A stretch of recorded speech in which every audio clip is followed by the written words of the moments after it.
Good afternoon, bonjour. The month of April has a special significance for Armenians. The word April in the Armenian language means to live.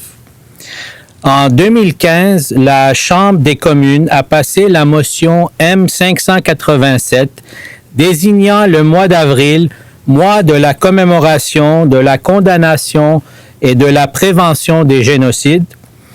Cette motion souligne l'Holocauste, le génocide rwandais, l'Holodomor et désigne le 24 avril, jour de commémoration du génocide arménien. L'Union générale arménienne de bienfaisance, la plus importante organisation arménienne à but non lucratif au monde, présente dans plus de 24 pays et 75 villes, souligne cette année le 60e anniversaire de sa fondation au Canada. Hormis sa mission culturelle, humanitaire, sociale et sportive, l'éducation est au centre des priorités de l'UGAB. On the occasion of its 60th anniversary in Canada, the Armenian General Benevolent Union is proud to announce the creation of a Genocide Awareness Scholarship Award, named in memory of Cardinal Angelo Maria Dolci, the Apostolic delegate of the Vatican to Constantinople from 1914 to 1922. The name of Cardinal Dolci has been recently revealed in the archives of the Vatican related to that historic period.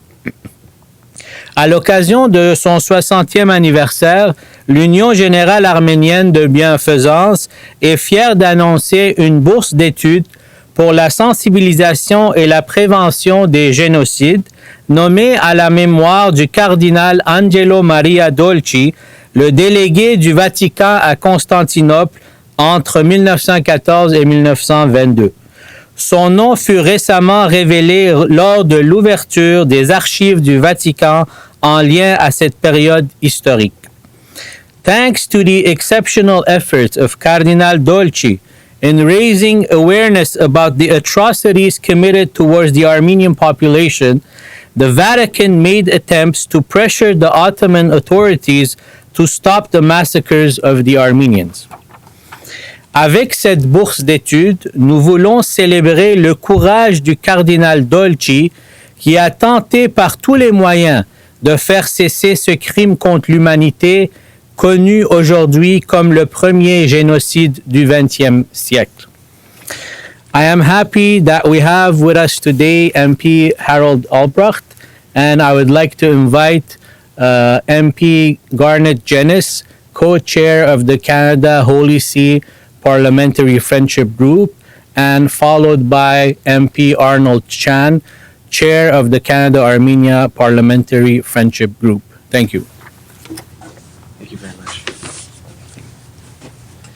Well, good afternoon. It's an honor to be able to share a few words today and congratulate the Armenian General Benevolent Union on the creation of this important scholarship on genocide awareness and prevention, and also to share the stage with a number of my colleagues. Mr. Chan, I believe, is the chair of the Canada-Armenia Friendship Group, correct. And Mr. Albrecht was a past chair and I know continues to be active with that friendship group as well. So this is a bringing together of the Canada Holy See Friendship Group, the Canada-Armenia Friendship Group, and recognizing some important events and certainly one person doing what he could in the context of his position and the authority he had to try and respond to protect the innocent. Just a bit of background, the Armenian Genocide began during the First World War, specifically in April of 1915, with the mass arrest of hundreds of intellectuals and community leaders. An estimated 1.5 million people were murdered during the genocide between 1915 and 1923, and the British Foreign Office estimated that 600,000 people were killed in the first year alone. Now, the person after whom this scholarship is named, His Eminence Cardinal Angelo Maria Dolci, was effectively the Pope's ambassador to Constantinople throughout this period, what we often call the nuncio. He was there from 1914 to 1922. He witnessed the brutality, and he worked tirelessly to bring attention to and to stop this genocide. And the role of a nuncio is an interesting one, because the nuncio has a diplomatic role, and this continues today.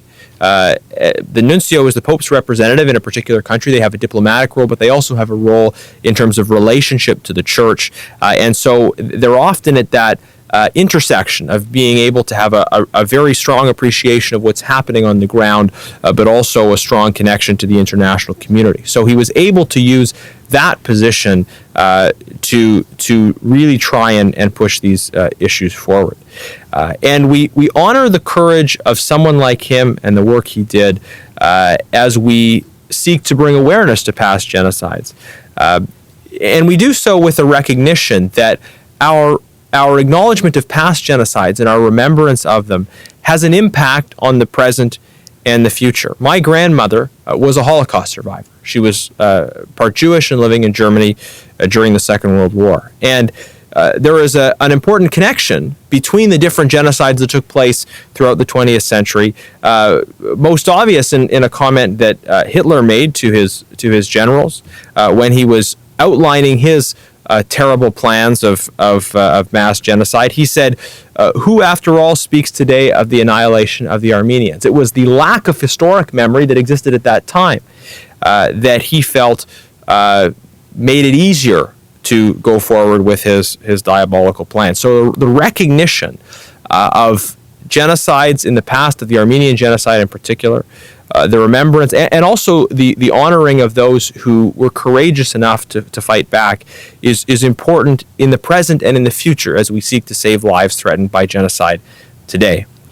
So in 2004, Canada showed global leadership by recognizing the Armenian genocide in an all-party decision. And in 2006, Prime Minister Harper immediately upon taking office recognized and commemorated the Armenian genocide with, I think, some very strong language at the time that is important. And certainly in the last government as well, we had the marking of April as Genocide Remembrance, Commemoration, and Prevention Month. So very important steps taken on a multi-party basis to recognize the Armenian genocide and to take steps moving forward coming out of that to ensure the ongoing remembrance and commemoration of that. And this Genocide Awareness Scholarship, named after Cardinal Dolci, will help to support the next generation's awareness of and commemoration of and response to genocide, so that we can learn the lessons of the past and protect people in the future from the prospect of these terrible genocides that we know are still happening today, but can be prevented through the kind of study that students supported by this scholarship will undertake and the action that will come out of that. Thank you very much.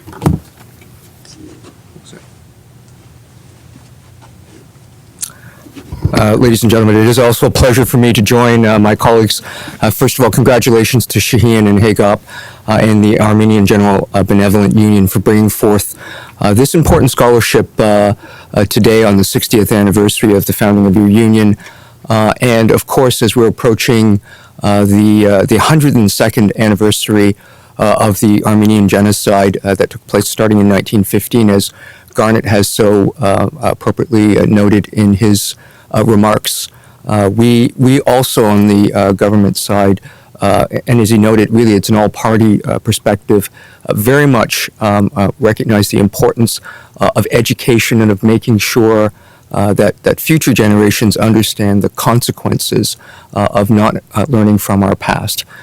Garnett, of course, you have always had a particular gift with words, so in many ways a lot of the comments that I had prepared have already been covered by you, but the point that I really want to make is that it is the important passing of memory, whether there is in fact living survivors or historical record of those who fought to protect those who could not protect themselves, is carried forward into the future and form a legacy project.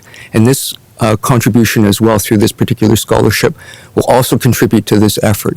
Again, hopefully will lessen the capacity of future genocides from taking place, as long as we learn from the lessons of the past. And so I congratulate the Armenian General Benevolent Union for this initiative.